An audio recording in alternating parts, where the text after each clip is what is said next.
पंतप्रधान नरेंद्र मोदीजी यांनी महाराष्ट्राच्या महसूल विभागाने राबवलेले छत्रपती शिवाजी महाराज अभियानाचं राजस्व अभियानाचं कौतुक केलेलं आहे.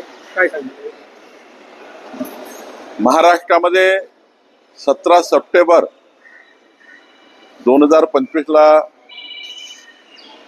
माननीय पंतप्रधान नरेंद्र मोदीजी यांच्या अमृत महोत्सवी जन्मदिवसाच्या दिवशी राज्यामध्ये श्री छत्रपती शिवाजी महाराज महाराजस्व अभियान सुरू करण्यात आलं.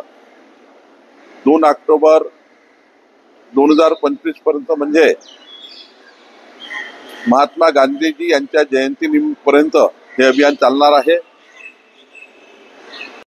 जो पगार है वो किसानों के लिए दिया जाना चाहिए क्योंकि किसानों का पानी से भारी नुकसान हुआ है. उड़ट्टीवादी की सूचना अच्छी है, वो सूचना का पालन करेंगे.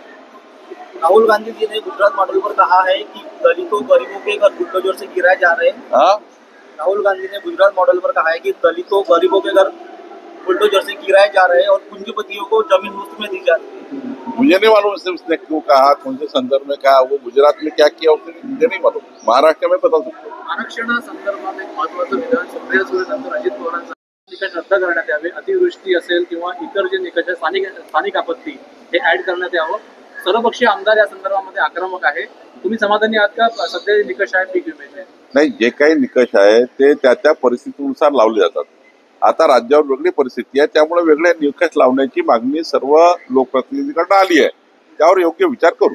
गणेश नाईक असे बोललेले आहे का तिथे बैठक झाली तिथे की राज्य सरकारमधील काही मंत्री व राजकारणातील काही मंडळी यांचे हात भ्रष्टाचाराने बरबटले आहेत. त्यांच्या या वक्तव्याने बरीच खळबळ उडाली आहे. पालघरमध्ये ती बैठक सुरू होती. त्यांनी कुणाबद्दल बोलले, कशाबद्दल बोलले, त्यांचा बोलण्याचा मतीचा अर्थ काय होता, एकदा मी गणेश नाईक साहेबांशी बोलतो, नंतर यावर बोलीन. पाणी दौरा करताना भडकले आणि त्या गोळ्या खेळतो का, लाडक्या बहिणींना 25,000 कोटी दिले, अशा प्रकारचं वक्तव्य अजितदादांनी बीडमध्ये केलं. नाही, असं आहे की जेव्हा एखादा लोकप्रतिनिधी, एखादं सरकार, आमचं सरकार उत्कृष्ट काम करत आहे, मोठ्या प्रमाणावर वेगवेगळ्या पद्धतीची मदत सरकारच्या माध्यमातून खाली जाते आहे. लाडक्या बहिणीची योजना असो, शेतकऱ्याला वीज बिल मोफत असो, आता 5 वर्ष वीज बिल घेणार नाही शेतकऱ्याकडनं आम्ही, शेतकऱ्याच्या पंपाचं, अशी आम्ही अनेक मोठ्या प्रमाणावर व्यक्तिगत लाभाच्या योजना सामाजिक न्याय आदिवासी भागातून करत असतो. आणि त्यामुळं एक साहजिक आपण बोलतो की बाबा आम्ही हे करतोच आहे, आम्ही हे करतोच आहे. एखादा तिकडनं बोलला काय करताय, मग थोडं जरा त्याच्यामध्ये वाटतच ना. त्यामुळं मला वाटतं याच्यातून काही झालं असेल, पण निश्चितपणे आमचं सरकार सामाजिक न्याय, आदिवासी भागातल्या मोठ्या प्रमाणावर आणि लाडक्या बहिणी सर्वच योजनाला पैसे देत आहे. शेवटी एक त्याची लिमिट आहे, पण आमचं सरकार कोणतेही जे संकल्प आम्ही केले ते पूर्ण करू. गणेश नाईक तिथे असे बोलले की ठाणे जिल्ह्यामध्ये माझ्या रेंजचा नेता नाही, तिथे सातत्याने वाढ आहे. तिथे शिंदेचा बालेकिल्ला असं म्हणण्यात येतो ठाणे जिल्हा, आणि तिथे गणेश नाईकांकडनं सातत्याने असे अटॅक होत आले.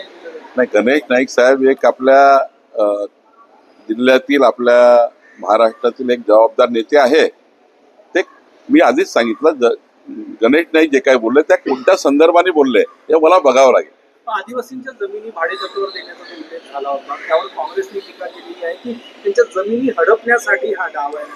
आदिवासी समाजाच्या अनेक जनतेने मागणी केली आहे. मागणी काय आहे की त्यांच्या पडीत जमिनी आम्हाला रेंटवर द्यायच्या. जसं मुख्यमंत्री सौर वाहिनी करता आपण जमिनी घेतो रेंटवर 30 वर्षाच्या.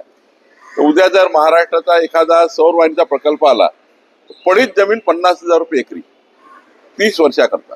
जमिनी तर त्यांच्याच नावाने राहणार, आदिवासीच्या नावाने. करारनामा कलेक्टर समोर रजिस्टर करारनामा होणार. म्हणजे पडीत जमिनीचा जर आदिवासी लोक त्यांची मागणी असेल, मुख्यमंत्री सौर वाहिनी योजनेचा प्रकल्प आम्हाला द्या, असे प्रकल्प जे काही आहे त्या प्रकल्पाला त्यांना मुभा नाही आहे. आदिवासींना त्यांना आम्ही आता एक मुभा देतोय, अशी जबरदस्ती नाही आहे. त्यांना त्यांच्या पडीत जमिनी त्यांना विल्हेवाट लावता येतील. घरी किमान 50,000 रुपये एकरी येतील, 1.25 रुपये हेक्टरी येतील, किमान त्यांचं घर चालेल. आज खडक पहाड जागेवर आदिवासींना काहीच भेटत नाहीये. त्यामुळे त्यांना आम्ही उलट प्रोत्साहन दिलं आहे.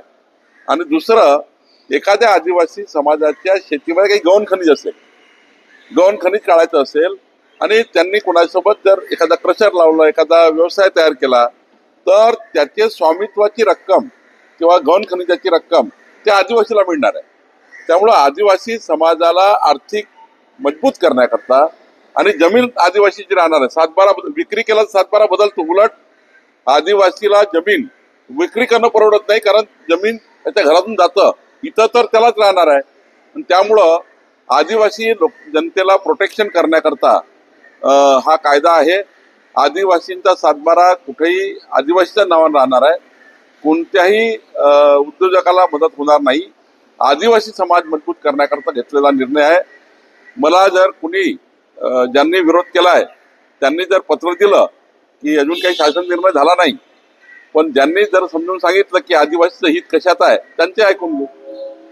विजय वडेट्टीवार या संदर्भात वादही निर्माण झाला होता. महाराष्ट्रासंदर्भात वातावरण ठरवून दिलेलं आहे. नाही, मला वाटतं त्यांचा बोलण्याचा तात्पर्य संदर्भ असा असेल की SC STचं जे आरक्षण त्यांच्या कायम राखू, म्हणजे पर्सेंटेज कायम ठेवू, OBCचं पर्सेंटेज कायम ठेवू, त्या समाजातल्या आर्थिक दुर्बल लोकांना वर आणणे याकरता कराव्यासाठी काही सूचना मला वाटतं यातून ते त्यांनी दिलेलं आहे.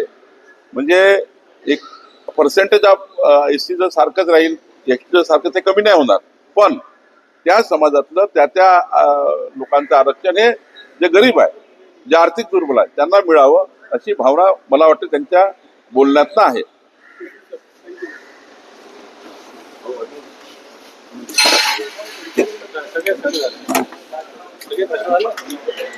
प्रचंड मोठं नुकसान होतोय, त्याचे पंचनामेही सुरू झालेले नाही. मी स्वतः त्याची पाहणी करणार आहे. आमचे जिल्हाधिकारी आणि आमची टीम स्वतः जाऊन पाहणी करणार आहे आणि अमरावती किंवा नागपूरमध्ये जे काही नुकसान झालं त्याचेही पंचनामे आम्ही करणार आहोत. उद्धव ठाकरेंनी 10,000 कोटी केंद्राकडे मागणी केली आहे पूरग्रस्तांच्या. उद्धव ठाकरेंचा जो सल्ला आहे तो सल्ला आम्ही ऐकलाय. शेवटी NDRFच्या नियमाप्रमाणे जे जे काही मदत शेतकऱ्याला द्यायची द्यायची असतं आणि उद्धव ठाकरेजींनी काही जर त्यांना सांगायचं असेल तर मीडियाच्या माध्यमातून नको, एखादं पत्र वगैरे काय त्यांचं म्हणणं आहे. आणि शेवटी विरोधी पक्षाची जबाबदारी आहे सरकारला चांगल्या सूचना देणे, सरकारकडे मागणी करणे, त्यांच्या मागणीचा विचार करेल.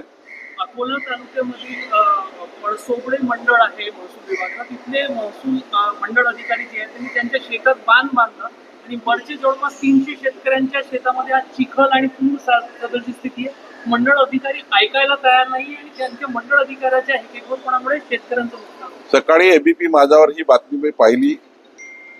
3-4 शेतकरी पावसात उभे आहेत, ते पूर्ण पाणी त्यांच्या शेतामध्ये आलं आहे आणि मंडळ अधिकारी म्हणतो माझा शेती आहे त्यामुळे माझी काही चूक नाही आहे.